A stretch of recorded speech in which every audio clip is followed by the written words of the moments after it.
बात जुर्म से जूझते आवाम की हो या समाज में बढ़ते क्राइम ग्राफ की, अपराध की हर सूरत के पीछे छिपा होता है कोई ना कोई गुनाहगार। नमस्कार, मैं हूं ऋचा शर्मा। तफ्तीश की राह में आने वाली हर कड़ी सुराग बनकर पहुंचाती है गुनाहगारों को सलाखों के पीछे। आप बने रहिए हमारे साथ, क्योंकि हर जुर्म के खिलाफ हमारी तफ्तीश लगातार जारी है।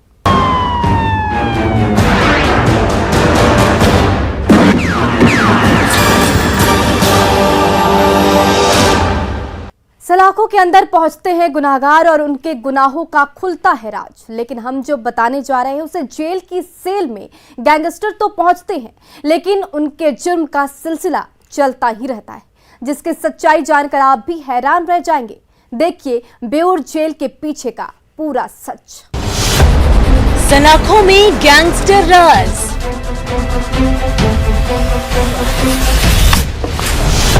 फोन कॉल से खूनी खेल।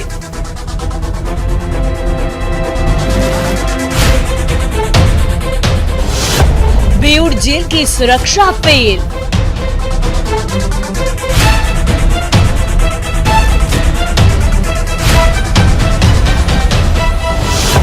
जेल में बंद कुख्यात कर रहे खूनी गेम।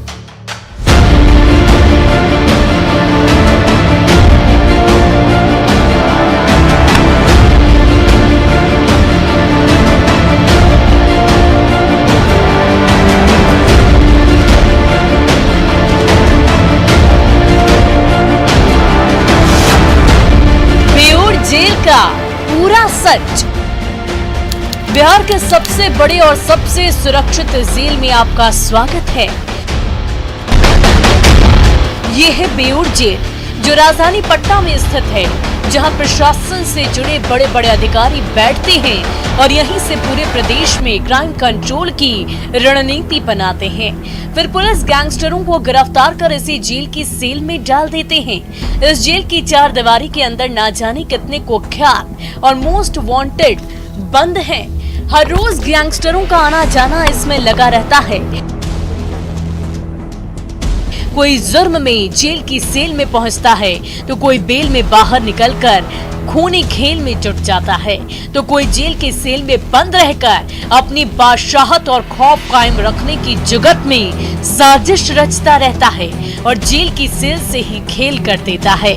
अपनी कारस्तानी के लिए बिहार का सबसे बड़ा और सुरक्षित जेल हमेशा सुर्खियों में रहता है। ये हम इसलिए बता रहे हैं क्योंकि इस बार भी बेऊर जेल से खूनी खेल का खुलासा हुआ है, जिसकी सच्चाई जानकर आप भी दंग रह जाएंगे और ये सोचने में मजबूर हो जाएंगे कि क्या अब सरकारी दीवार भी सुरक्षित नहीं है। सुनिए। बिहार के इस सबसे बड़े जेल से हत्या, रंगदारी समेत विभिन्न संगीन अपराधों को लेकर साजिश रचने का सिलसिला सालों से चला आ रहा है। अधिकारी तो बदल गए, लेकिन नहीं बदला तो साजिश रचने का यह सिलसिला। बिल्कुल सही सुना आपने। अधिकारी तो बदल गए हैं, लेकिन कुछ नहीं बदला है, तो वो है बेऊर जेल की सेल से रची जाने वाली नापाक साजिश। तमाम सुरक्षा के बावजूद जेल में बंद गैंगस्टर और कुख्यात सिर्फ एक फोन कॉल से हत्या और रंगदारी की साजिश करते आ रहे हैं, जिसे रोकने में बेऊर जेल प्रशासन हर मोर्चे पर फेल है। पंचायत चुनाव के दौरान जानीपुर थाना के फरीदपुर में दिन दहाड़े रामपुर फरीदपुर मुखिया नीरज कुमार और नौबतपुर थाना क्षेत्र की जमलपुरा वार्ड 9 के सदस्य संजय वर्मा की हत्या कर दी गई थी। वो तारीख थी 14 दिसंबर 2021।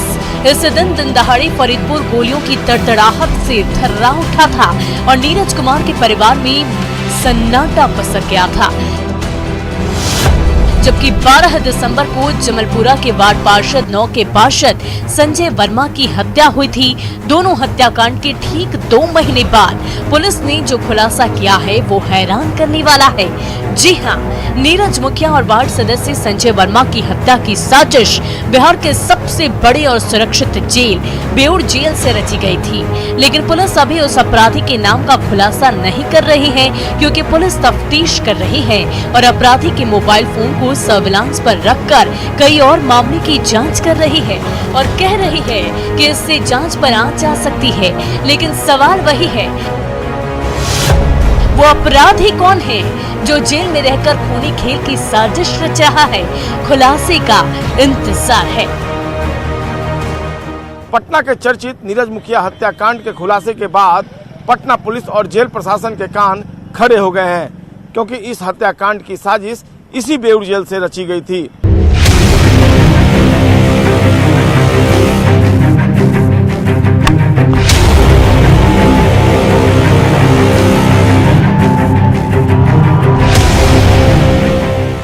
इस मामले में पुलिस ने कुल 7 आरोपियों को गिरफ्तार किया, जबकि 2 शूटर समेत 3 आरोपी अब भी फरार चल रहे हैं, जिसकी गिरफ्तारी के लिए अब भी छापेमारी लगातार की जा रही है।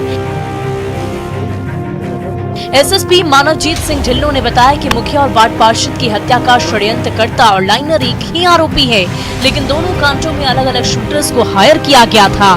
दोनों की हत्या चुनावी रंजिश में की गई है। गिरफ्तार आरोपियों में विकी कुमार, ओमकार, राजकुमार, कुंदन कुमार और जेल में आरोपित का गुर्गा, नकुल कुमार, जेल में बंद आरोपित का गुर्ग, राहुल कुमार जिसका बाइक इस्तेमाल हुआ और फरीदपुर का पूर्व मुखिया मिथिलेश कुमार उर्फ अमिताभ साजिशकर्ता और लाइनर है। यह पूरा खेल चुनावी रंजिश को लेकर हुआ है। नीरज की हत्या के पीछे मुख्य साजिशकर्ता पूर्व मुखिया मिथिलेश उर्फ अमिताभ कुमार है। यह चाहता था कि नीरज की हत्या कराने के बाद उपचुनाव में अपने ही आदमी को खड़ा कर मुखिया बना दे और चुनाव में खर्च 17 से 18 लाख रुपए रिकवर कर ले, लेकिन ऐसा नहीं हुआ। बहुत ही कम 81 वोट से मिथिलेश हार गया और इसके बाद इसने जेल में बंद इसी गांव के ही गैंगस्टर को 5 लाख रुपए की सुपारी दे दी। 3 शूटर को सेट किया गया और नीरज की हत्या करवा दी गई। इससे पहले भी नीरज मुखिया की हत्या करने की कोशिश की गई थी और इसी तरह से जमलपुरा के वार्ड सदस्य की हत्या के लिए भी बेऊर जेल में बंद आरोपी ने ही 8 लाख रुपए की सुपारी ली और 2 शूटर को सेट कर उसकी हत्या करवा दिया। बेऊर जेल में जो मेन षड्यंत्र करता है वर्तमान में बेऊर जेल में ही है, उसी के आसपास के ही रहने वाले हैं और ये मामला चुनावी रंजिश से जुड़ा हुआ है। और क्योंकि इस बीच में मुलाकात ही खुल गई थी ना, कांड के पहले वो जेल जा चुके थे या बहुत बारी जेल जा चुके हैं।